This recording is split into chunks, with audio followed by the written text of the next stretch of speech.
আমাদের তাহলে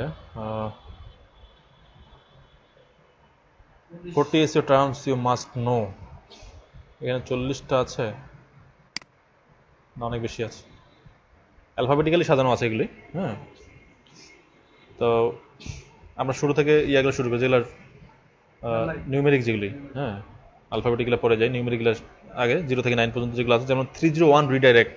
আমরা তো রিডাইরেক্ট বুঝি তাই না? রিডাইরেক্ট হলো যে তোমার কি বলো দেখি, আমরা যদি সেল বাজার যাই,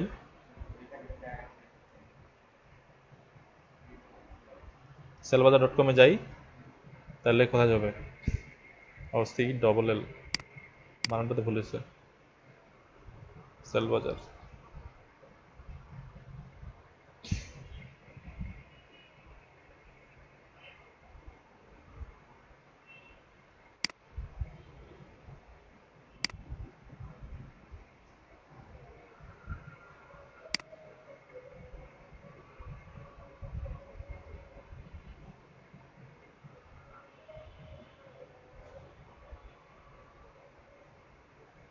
এখানে প্রক্সিতে আইপি অন্য আইপিতে দেওয়া আছে, তো ওই জন্য আসতেছে না।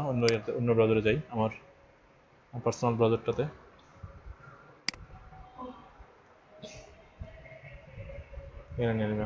এখানে ডট কম গেছে, আমি দিলাম সেল বাজার, গেল এখানে। এটি হচ্ছে রিডাইরেক্ট 301, মানে পার্মানেন্ট রিডাইরেক্ট আর কি। আর কিছু কিছু টেম্পোরারি রিডাইরেক্ট আছে। হ্যাঁ হ্যাঁ, দিব একটাতে, যাবো একটাতে। আচ্ছা, a way to make one web page redirect to the visitor to another page, এটি হচ্ছে যে রিডাইরেক্ট করা। হ্যাঁ, whenever you change the web address of the page, apply 301 redirect to make the old web address to point, না এক page থেকে আরেক page redirect করা। আর 302 হচ্ছে যে a 302 redirect is a temporary redirection that can be used for a short period of time to direct user to a new URL. তাহলে 301টা তোমার হলো যে পার্মানেন্ট, আর 302টা হচ্ছে টেম্পোরারি। এসিওর জন্য ভালো হচ্ছে যে 301টা। হ্যাঁ, 301টা হচ্ছে এসিওর জন্য ভালো, আর এটা হচ্ছে ব্যাড ইম্প্যাক্ট পড়ে। এটা হচ্ছে মানে লাঘাট এসিওর একটা টেকনিক 302 রিডাইরেক্ট, এটা বিভিন্নভাবে করে। হ্যাঁ, যারা ডেভেলপার ভালো করে অর্ডার করে। আচ্ছা, 400 ব্যাড রিকোয়েস্ট। 400 ব্যাড রিকোয়েস্টটা মানে কি? The server is not able to understand the document request due to a malformed syntax. malformed syntax এর কারণে কোন ডকুমেন্টটা ইয়া করা হয়েছে, তোমার হলো যে রিকোয়েস্ট করা হয়েছে, সেটা সে বুঝতে পারে না। হ্যাঁ, আচ্ছা 401 unauthorized, 400টা বুঝতে পারলাম। the server is not able to understand, server বুঝতে পারে না the document request due to the malformed syntax. malformed syntax মানে কি? সিনট্যাক্স মানে হলো যে, একটু দেখে নিই সিনট্যাক্স মানে কি।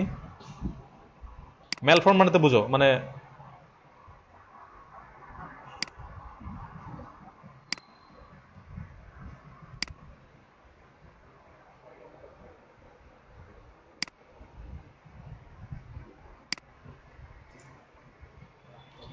বাক্য গঠন, বাক্য বিন্যাস, ঠিক আছে? মানে ভুল বাক্য বিন্যাসের কারণে যদি তুমি সার্চ কুয়েরি দাও বা ডকুমেন্টটার ঠিক না থাকে, যেটা আছে ওইটা না দিয়ে যদি মানে অন্য কিছু হয়, মানে তোমার বাক্যর গঠনটা যদি ভুল হয়, সেক্ষেত্রে 400 দেখায়। হ্যাঁ, এই আর কি। আচ্ছা, 401 আনঅথরাইজড, এটা কি? The server request user authentication, usually a password, before allowing you to load the web page. Web page load করার আগে তোমাকে আমার এই যে এটাই কিন্তু ধরো এটা যদি আমি মনে করি 401, আমার যে ইয়া চায় না অথেন্টিকেশন যেটা চায়, ওটাই 401। হ্যাঁ, এটা তো নিয়ে নিল। এইটা দেখি, এটা সম্ভবত না নেওয়ার কথা। বলো। আমার মাঝে মধ্যে এই যে বললাম না কিভাবে ঢুকতে পারি না, সেই সময় 400 বেড রিকোয়েস্ট দেখায়। 400? হ্যাঁ,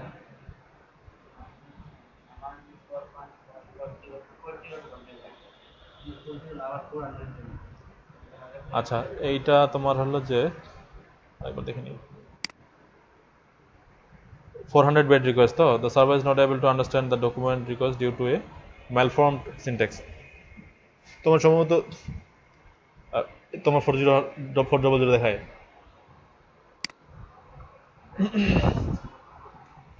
আচ্ছা 401 দেখি আগে। The server requested user authentication, usually a password, before allowing to load the web page. আচ্ছা এটা কিন্তু 401 না, 401টা হচ্ছে পাসওয়ার্ড চাবে আর কি। পাসওয়ার্ড চাবে এবং মানে অথেন্টিকেশনের জন্য আর কি, অথেন্টিকেশনের জন্য পাসওয়ার্ড চাবে। আচ্ছা 401 না, 403 forbidden. A forbidden message delivered by a web server prevents access to URL and display the reason for preventing access. এটা ওয়েব সার্ভার ঢুকতে দেয় না, ফরবিডেন মেসেজটা দেয় ওয়েব সার্ভার থেকে। হ্যাঁ, prevent access to URL and display the reason of preventing access. Access prevent করার জন্য এটা সার্ভার থেকে হলো যে প্রিভেন্ট করা হয়। 403টা প্রিভেন্ট হয় সার্ভার থেকে। মানে এগুলো বলছি কেন, মানে এটা কি অ্যাকচুয়ালি সাইটের সমস্যা না সার্ভারের সমস্যা সেগুলো আইডেন্টিফাই করার জন্য, ঠিক আছে? অনেকগুলো সাইট আছে যেখানে ঢোকার সময় পাসওয়ার্ড এবং ইউজার নেম এসব চাচ্ছে, ওগুলা কি কোনটার মধ্যে পড়ে? 401 ওগুলা 401 এর মধ্যে পড়বে। হ্যাঁ, যেগুলো পাসওয়ার্ড চাবে অথেন্টিকেশনের জন্য পাসওয়ার্ড চাবে সেগুলো হচ্ছে যে 401 আনঅথরাইজড। আচ্ছা 404 কি not found, the server cannot find the page you are asking for. এই যে আমরা যে ব্রকেন লিঙ্ক যেটা বলি, ওটার নামে কোনো লিঙ্কে নেই, মানে ওটা কোনো পেজ নাই। হ্যাঁ, ওই জন্য ওটা 404 ওটা হচ্ছে তোমার ব্রকেন লিঙ্ক, মানে ওই লিঙ্কটাতে ক্লিক করে কিছুই পাওয়া যাবে না। তা ওইটার ডেফিনেশনটা কি, the server cannot find the page that you are asking. তুমি যে পেজটাকে খুঁজতেছো সেই পেজটা সার্ভার খুঁজেই পাচ্ছে না, মানে ওই নামে কোনো পেজই নেই।